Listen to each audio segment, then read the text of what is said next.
Hello guys, welcome to my cover YouTube channel Vicky education. अब दोस्तों, अगर आप इस चैनल पे नए हो तो चैनल को सब्सक्राइब कीजिए और बेल आइकन के बटन को प्रेस कर लीजिएगा ताकि हम जो न्यू न्यू डालें उनकी नोटिफिकेशन आपको सबसे पहले और निःशुल्क प्राप्त हो। तो दोस्तों, कल जो पिछली क्लास हमारी हुई थी उसमें हमने पढ़ा था फर्टिलाइजर का टॉपिक अपना चल रहा था। किसका चल रहा था? फर्टिलाइजर यानी कि उर्वरक का टॉपिक अपना चल रहा था, जिसमें मैंने फर्टिलाइजर 3 प्रकार के आपको बताए थे। नाइट्रोजन फर्टिलाइजर, फॉस्फोरस फर्टिलाइजर और पोटास फर्टिलाइजर। नाइट्रोजन फर्टिलाइजर के जो क्लासिफिकेशन है, कौन कौन से नाइट्रोजन फर्टिलाइजर होते हैं उनकी जानकारी भी मैंने आपको दी थी कि जो नाइट्रोजन फर्टिलाइजर होते हैं 4 प्रकार के होते हैं। एक होता है अपने सबसे पहले फर्स्ट होता है नाइट्रेट फर्टिलाइजर, उसके बाद में होता है अमोनिकल फर्टिलाइजर, उसके बाद में नाइट्रेट अमोनियम फर्टिलाइजर और उसके बाद में है फोर्थ एमाइड फर्टिलाइजर। इनके एग्जाम्पल्स की बात भी हमने कल पिछली क्लास में कर ली थी कि इनके जो एग्जाम्पल है कौन कौन से होते हैं। तो आज हम पढ़ेंगे जो नेक्स्ट है अपना, वो है दोस्तों फॉस्फोरस फर्टिलाइजर। कौन सा है? Phosphorus fertiliser. फॉस्फोरस फर्टिलाइजर की आज हम बात करेंगे। किसकी करेंगे? फॉस्फोरस फर्टिलाइजर की। सबसे पहले फॉस्फोरस फर्टिलाइजर की बात करने से पहले हम इस फॉस्फोरस के बारे में थोड़ा सा जानकारी ले लेते हैं कि जो फॉस्फोरस होता है वो सोइल में क्या होता है? इमोबाइल होता है। सोइल में क्या होता है? इमोबाइल होता है। क्या होता है सोइल में? इमोबाइल। ये इमोबाइल का मतलब क्या हुआ? अगतिशील होता है। क्या होता है? अगतिशील होता है। फॉस्फोरस है सोइल में इमोबाइल होता है, अगतिशील होता है। तो अगर इसका जो इसका यूज हम करेंगे सोइल में, इसको अप्लाई अगर हम करेंगे तो कहां पर देंगे? रूट के पास में देंगे। कहां पर देंगे? रूट के पास में। किसके पास में देंगे? रूट के पास में देंगे, नियर रूट्स। क्यों देंगे? क्योंकि ये सोइल में क्या होता है? इमोबाइल होता है। अगर रूट से दूर दे देंगे यानी कि इसकी डिस्टेंस होती है लगभग 5 सेंटीमीटर, लगभग 5 सेंटीमीटर के अंदर में क्या होना चाहिए? फास्फोरस अपने रूट्स के पास में होना चाहिए। जैसे डीएपी का अगर हम यूज करते हैं सीड के साथ में, तो उसको क्या करते हैं? सीड से 5 सेंटीमीटर नीचे डाला जाता है सोइल में ताकि वो रूट्स को आसानी से मिल सके, क्योंकि ये क्या होता है? फॉस्फोरस सोइल में इमोबाइल होता है। ठीक है, तो इतनी सी जानकारी थी फॉस्फोरस की। उसके बाद में हम बात करते हैं फॉस्फोरस फर्टिलाइजर। किसकी बात करेंगे? Phosphorus fertiliser. फॉस्फोरस फर्टिलाइजर की बात अगर यहाँ पर करें तो जो फॉस्फोरस फर्टिलाइजर होता है ये कौन कौन से होते हैं? इनका अलग अलग डिवाइडेशन यहाँ पर दिया हुआ है। सबसे पहले होते हैं वाटर सोल्यूबल। कौन सा है? Water soluble fertiliser. Water soluble fertiliser. Second है सिट्रिक एसिड।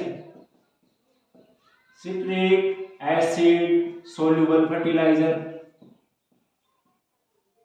उसके बाद में है थर्ड अपने water and citric acid soluble. Water and citric acid soluble. तो ये 3 प्रकार के फास्फोरस फर्टिलाइजर अपने होते हैं। जो फास्फोरस फर्टिलाइजर होते हैं उनको कैसे दिया जाता है? कौन सी विधि से दिया जाता है? आप सभी को पता होगा, बेसल डोज से इनको दिया जाता है, यानी कि रूट के पास में देते हैं। क्यों देते हैं इसकी जानकारी भी मैंने आपको बता दी, क्योंकि फास्फोरस सोइल में क्या होता है? इमोबाइल होता है, अगतिशील होता है, इसलिए इसको कैसे देते हैं? रूट्स के पास में देते हैं। जैसे नाइट्रोजन का यूज हम करते हैं ब्रॉडकास्ट, कहीं भी उसको आराम से हम फेंक देते हैं या कहीं भी नाइट्रोजन को देते हैं, क्योंकि वो क्या होता है? हाईली मोबाइल होता है। सोइल में क्या होता है? Nitrogen highly mobile. और अगर फास्फोरस की बात करें तो वो क्या होता है? इसमें लेस मोबाइल या इमोबाइल, अपनी आसानी से इसे कह सकते हैं, जो अगतिशील होता है। ठीक है, अब ये है वाटर सोल्यूबल, उसके बाद में सिट्रिक एसिड सोल्यूबल, उसके बाद में है water and citric acid soluble. तो एक एक की बात हम यहाँ पर कर लेते हैं। तो सबसे पहले करेंगे वाटर सोल्यूबल फर्टिलाइजर। किसकी बात करेंगे? Water soluble fertiliser. किसकी बात कर रहे हैं यहाँ पर अपन? Water soluble fertiliser. इनको कहाँ यूज में लिया जाता है? शॉर्ट ड्यूरेशन वाली जितनी भी क्रॉप्स होती है, शॉर्ट ड्यूरेशन यानी कि वे फसलें जिनका जीवन काल कम होता है। क्या होता है? कम होता है। उन फसलों में वाटर सोल्यूबल जो फास्फोरस फर्टिलाइजर है उनका क्या यूज किया जाता है। अब इसके एग्जांपल्स की बात अगर मैं यहाँ पर करूँ, सबसे पहले इनका जो नेचर होता है, इनको कौन सी सॉइल में यूज लिया जाता है? तो एल्केलाइन सॉइल में इनको यूज लिया जाता है। किसमें? अगर एल्केलाइन सॉइल है तो उसमें वाटर सोल्यूबल फर्टिलाइजर हम आराम से ले सकते हैं, उससे अपनी जो सॉइल है उसका क्या होगा? सुधार होगा उसमें।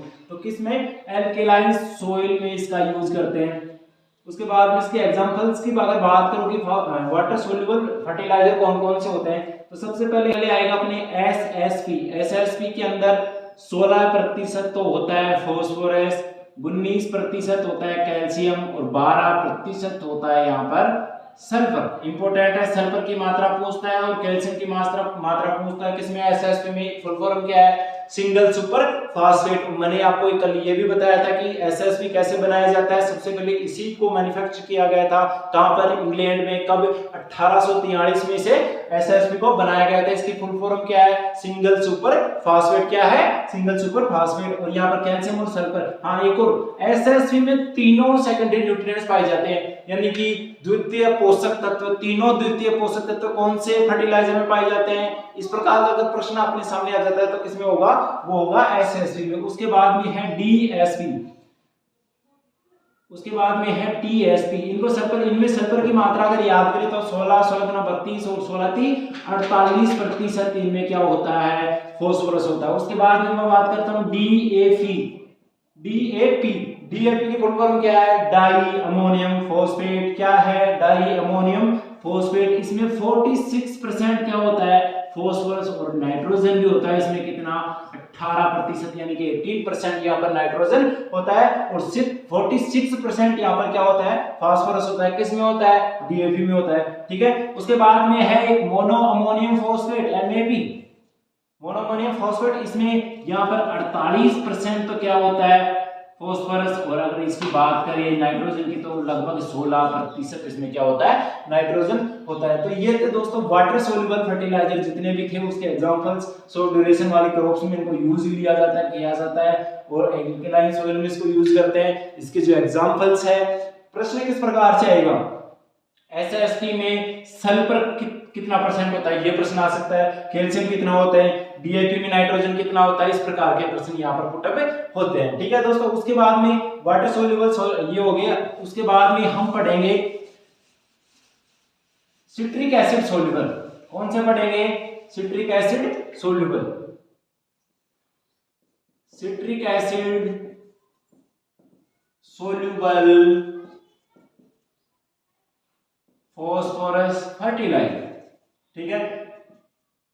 इनको कहां पर यूज में लेते हैं, एसिडिक सॉइल में। कहां पर यूज में लेते हैं, एसिडिक सॉइल में इनको यूज करते हैं। अगर एसिडिक सॉइल अपनी है तो वहां पर क्या करेंगे, सिट्रिक एसिड सोल्यूबल जितने भी फर्टिलाइजर्स है उनका यूज हम एसिडिक सॉइल में करेंगे, तो वहां पर अपनी जो एसिडिक सॉइल है उसमें सुधार अपने को देखने को मिलेगा। एग्जांपल्स की बात यहां पर करते हैं तो सिट्रिक एसिड में मुख्यतः दो है, एक तो है डाई कैल्शियम फॉस्फेट। क्या है दोस्तों, डाई कैल्शियम फॉस्फेट, जिसमें 33% फास्फोरस होता है। कितना होता है, 33%। उसके बाद में है सेकंड बेसिक सेलेन। उसके बाद में बेसिक सेलेन, इसमें कितना होता है, नाइट्रोजन 14 to 18%। सॉरी, फास्फोरस होता है। इसमें क्या होता है, फास्फोरस। इंपोर्टेंट है, बहुत बार पूछा गया है। फास्फोरस कितना होता है किसमें, बेसिक सेलेन में, तो 14 से 18% क्या होता है, इसमें फास्फोरस होता है। ठीक है। उसके बाद में हम बात करते हैं थर्ड जो अपना था, water and citric acid soluble. Water and citric acid soluble. Citric acid soluble जितने भी फर्टिलाइजर्स हैं, इनको कहां पर यूज में लिया जाता है, स्ट्रॉन्ग एसिडिक सोइल। कहां पर यूज करते हैं, स्ट्रॉन्ग एसिडिक सोइल। कहां पर यूज करते हैं, स्ट्रॉन्ग एसिडिक सोइल में। एग्जांपल्स की बात है यहां पर अपन करें तो एग्जांपल में क्या आएगा, एक तो आएगा रॉक फॉस्फेट। क्या आएगा, रॉक फॉस्फेट। ठीक है। उसके बाद में है रॉक फॉस्फेट। उसके बाद में है स्टेम बोन मील। क्या है, स्टेम बोन मील, जिसमें होता है फास्फोरस की अगर बात यहां पर करें तो स्टेम बोन मील में होता है 20 to 30% यहाँ पर क्या होता है, फास्फोरस होता है। कितना होता है, और यहाँ पर रॉक फॉस्फेट की अगर बात यहाँ पर करें तो 33% क्या होता है, इसमें रॉक फॉस्फेट होता है। कितना होता है, कितना होता है 33, सॉरी यहाँ पर कितना बताया मैंने 33, तो यहाँ पर रॉक फॉस्फेट में जो फास्फोरस होता है 20 to 40% होता है। कितना होता है, 20 to 40%। 33% किसमें होता है, डाई कैल्शियम फॉस्फेट में। तो दोस्तों ये थी मोटी मोटी बात अपने किसकी, किसकी थी मोटी मोटी बात? फॉस्फोरस फर्टिलाइजर की। नाइट्रोजन फर्टिलाइजर की पिछली क्लास में हमने देख लिया था, फॉस्फोरस फर्टिलाइजर अभी अपने कंप्लीट हो गए। अभी एक एग्रीकल्चर सुपरवाइजर में प्रश्न आया था कि स्ट्रॉन्ग एसिडिक सॉइल में कौन से फर्टिलाइजर यूज में लिए जाते हैं? स्ट्रॉन्ग एसिडिक सॉइल में कौन से फर्टिलाइजर यूज में लिए जाते हैं? तो वहां पर ऑप्शन में था रॉक फॉस्फेट। क्या था? रॉक फॉस्फेट ऑप्शन में था। तो राइट आंसर क्या आएगा? Rock phosphate. तो इंपॉर्टेंट क्वेश्चन है, स्ट्रॉन्ग एसिडिक सॉइल में कौन से फर्टिलाइजर को लिया जाता है? रॉक फॉस्फेट को। अगर ऑप्शन में water and citric acid soluble दिया जाए, इस तरीके का ऑप्शन बना दिया जाए, citric acid soluble phosphorus fertiliser, water and citric acid soluble phosphorus fertiliser, water soluble phosphorus fertiliser, तो अपना राइट आंसर क्या आ जाएगा? Water and citric acid soluble fertiliser. ठीक है दोस्तों, अब इसके बाद में बात करते हैं, जैसे मैंने कल आपको 3 प्रकार के फर्टिलाइजर उर्वरक मैंने आपको बताए थे, तो जो नेक्स्ट है अपना लास्ट वन, वो है पोटाश फर्टिलाइजर। कौन से आएंगे? Potash fertiliser. कौन से हैं? Potash fertiliser. किसकी बात करेंगे अब हम? पोटाश फर्टिलाइजर्स की बात करेंगे। तो दोस्तों एक क्वेश्चन है, बहुत बार पूछा जाता है कि कौन से फर्टिलाइजर इंडिया में मैन्युफैक्चर नहीं किए जाते? तो कौन से नहीं किए जाते इंडिया में? पोटाश फर्टिलाइजर को क्या नहीं किया जाता? पोटाश फर्टिलाइजर को मैन्युफैक्चर नहीं किया जाता। क्या नहीं किया जाता? मैन्युफैक्चर कहां पर? इंडिया में। कहां पर नहीं किया जाता? इंडिया में। अरे कहां पर नहीं किया जाता? इंडिया में। तो फिर इंडिया में अगर इनको मैन्युफैक्चर नहीं किया जाता, यानी कि इंडिया में अगर इनको नहीं बनाया जाता, तो कहां से लाया जाता है? तो ये अपने आते हैं कनाडा से। कनाडा से इनको क्या करते हैं? एक्सपोर्ट करते हैं। क्या करते हैं? इनको एक्सपोर्ट। कहां से?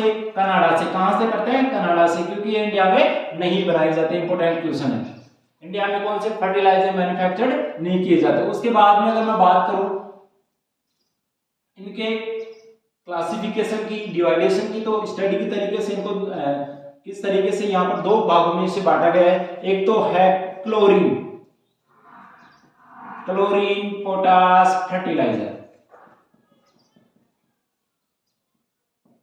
क्लोरीन पोटाश फर्टिलाइजर क्या है? Chlorine potash fertiliser. इसकी एग्जांपल्स की अगर मैं बात करूं यहाँ पर, तो अपने आएगा पोटेशियम क्लोराइड, यानी कि MOP।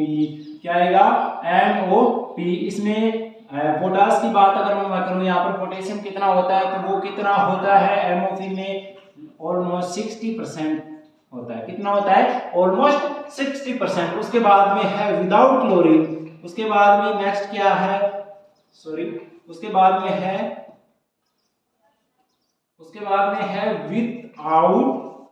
Without chlorine. क्या है? Without chlorine.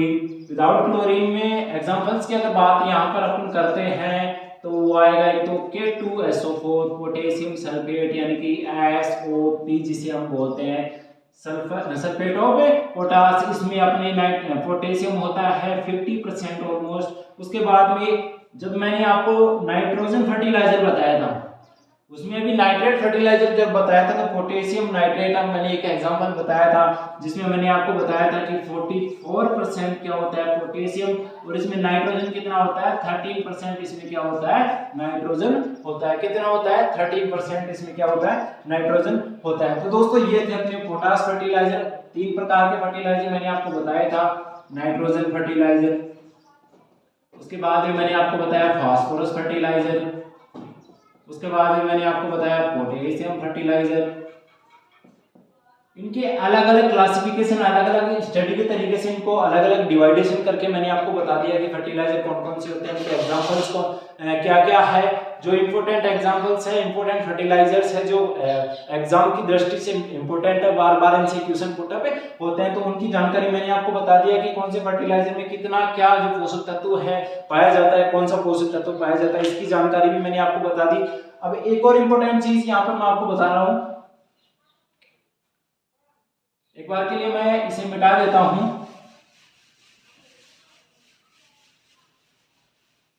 वो है, जैसे मैंने आपको बताया MOP।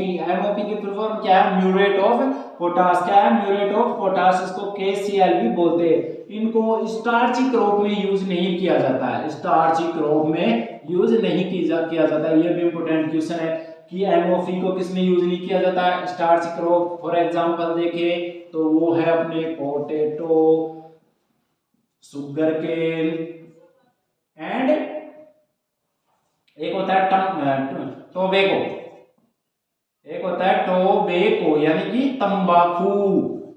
अरे क्या है तंबाकू, तंबाकू कौन सी है, वो फूंकने वाली तंबाकू, ठीक है। तो जो टोबैको है, अगर इसमें एमओपी का यूज अपन करते हैं तो तंबाकू क्या है, जलती है।